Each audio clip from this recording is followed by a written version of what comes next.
Take off parts unknown. Longest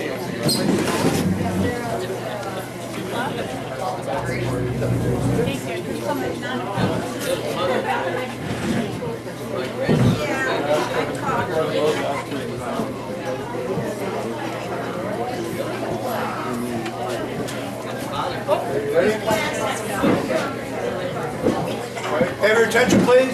She didn't see that. Here with me. Cathy Young, Senator for this area, is going to presentation. Mrs. Mays, one of our clients, or my clients, and it's about her husband. So you ready, Kathy? I'm ready. Woohoo! So it's great to see everyone here today on such a special occasion. And I wish to sincerely thank each and every one of you for taking the time to be here with the Mays family. And first of all, I'd like to welcome the immediate family. We have the wife, Marguerite Mays. Say hi, Marguerite.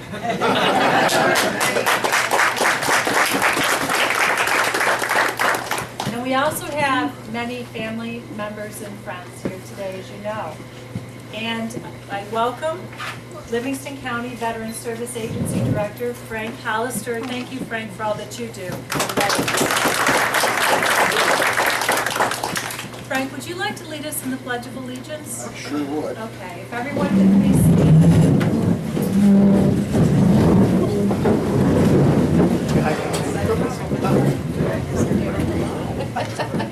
I pledge allegiance to the flag of the United States of America and to the republic for which it stands, one nation, under God, indivisible, with liberty and justice for all.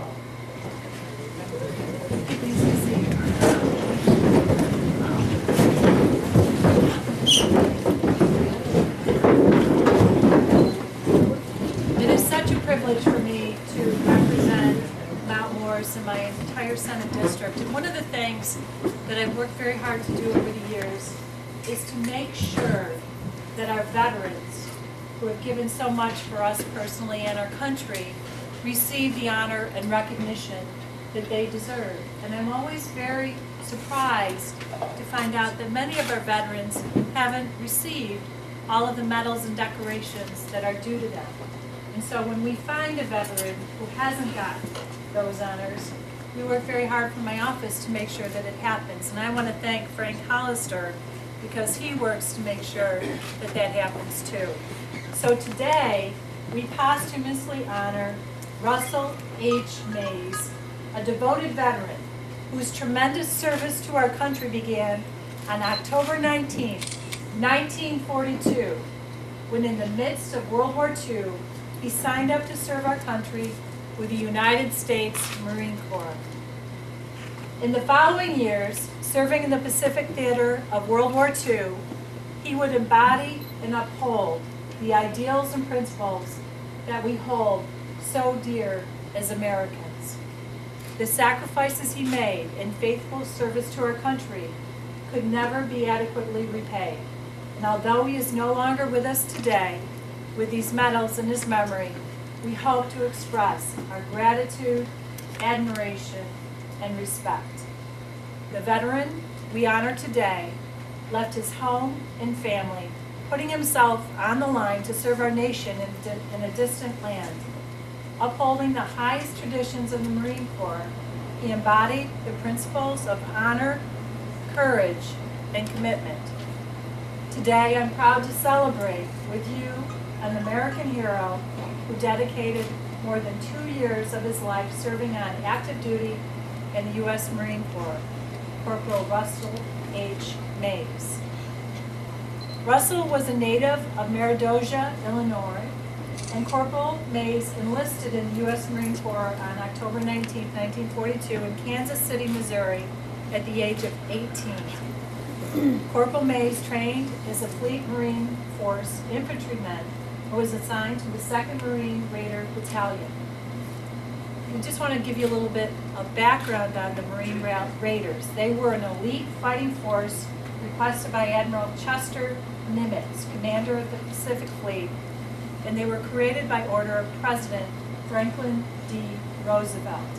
The Raiders were special Marines, handpicked from among volunteers and trained in guerrilla warfare and rubber boat tactics for raids on lightly defended Japanese-held islands. Admiral Nimitz picked the name Raider to best symbolize their special mission. They are the predecessors of what is now known as the Marine Corps Force Recon and the Marine Corps Forces Special Operations Command. Corporal Mays and the 2nd Marine Raider Battalion, commanded by Lieutenant Colonel Evans Carlson, arrived in the islands of New Caledonia in the South Pacific Ocean on October 4, 1943, where they trained and prepared for the invasion of Guadalcanal. 1 month later, on November 4, 1943, Mays was part of 2 companies of Lieutenant Colonel Carlson's 2nd Marine Raiders, who landed by boat at Aola Bay and joined the U.S. Army's 147th Infantry Regiment in providing security for 500 Seabees constructing an airfield. Due to the unstable and unsuitable terrain, however, construction was later abandoned. On November 5th, 1943, Major General Alexander Vandergrift, commander of the 1st Marine Division, ordered Carlson to march his raiders overland from Aola and attack the retreating Japanese Army's 230th Infantry Regiment that had escaped from Holly Point. Carlson and his raiders set off on a 29-day patrol from Aola to Lunga Perimeter. Cut off from other Allied forces and behind enemy lines, the raiders had to be resupplied by parachute drops. During what Marine Corps historians refer to as Carlson's Long Patrol, the raiders fought several battles with retreating Japanese forces, resulting in nearly 500 Japanese and 16 raiders killed. Corporal Mays engaged Japanese forces in direct combat on 3 occasions while in Guadalcanal in November and December 1943, and from January to March 1944, and from April to June 1944. Also during his tour in the Pacific, Corporal Mays participated in Operation Cherry Blossom, the Battle of Bougainville from December 1943 to January 1944, the seizing of Emerald Island in March of 1944, the recapture of Guam and the Mariana Islands in August 1944, and he was part of a garrison forces on Emerald from July to August 1944. He participated in one assault, landing on Guam amid fierce fighting against enemy forces on July 21st, 1944. Also, he sustained wounds to his eye that would lead to his discharge. With 2 years and 2 months of active duty and a year spent overseas, Corporal Mays was mustered out of the Marine Corps on December 29, 1944, at Marine Base Naval Air Station, Moffett Federal Airfield in California. After returning home, Corporal Mays would later meet and marry his wife, Marguerite, in 1954. Together, while living first in Hartsville and later in West Sparta, they raised their daughter and 3 sons, Gail, Jim, Russell Jr., and John. So at this time, I would like to bring forward to help me congratulate the family. First, Frank Hollister. And also, I just want to let you know that we've been joined today by our county administrator, Ian Coyle. Ian, would you like to come forward too to congratulate the family? And Eric Gott, who is the chair of the Board of Supervisors. Would you like to come up there? Let's give them a round of applause.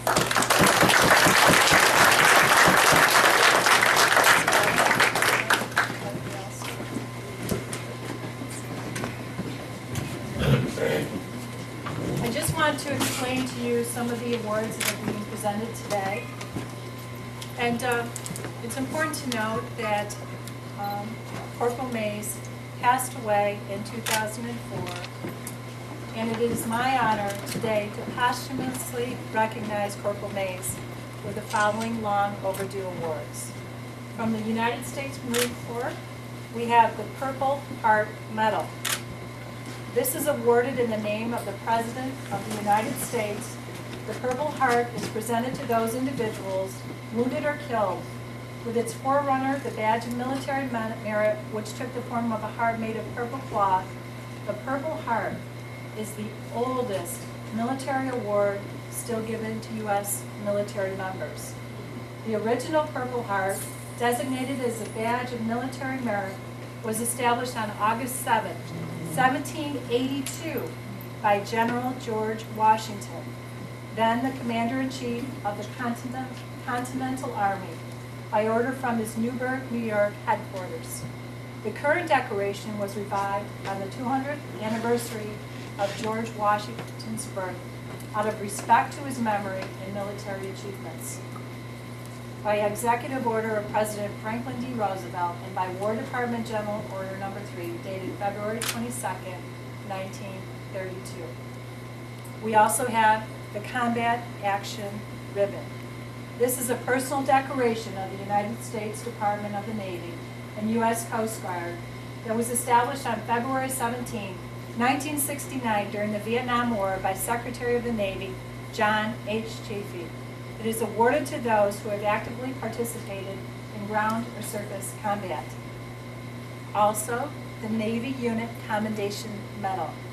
This unit award of the United States Navy was established by order of Secretary of the Navy James Forrestal on December 18, 1944. The ribbon is awarded by the Navy Secretary to any ship, aircraft, wing, group, squadron, detachment, or crew, or any other unit of the U.S. Navy or Marine Corps which has distinguished itself in action against the enemy with outstanding heroism. We also have the American Campaign Medal.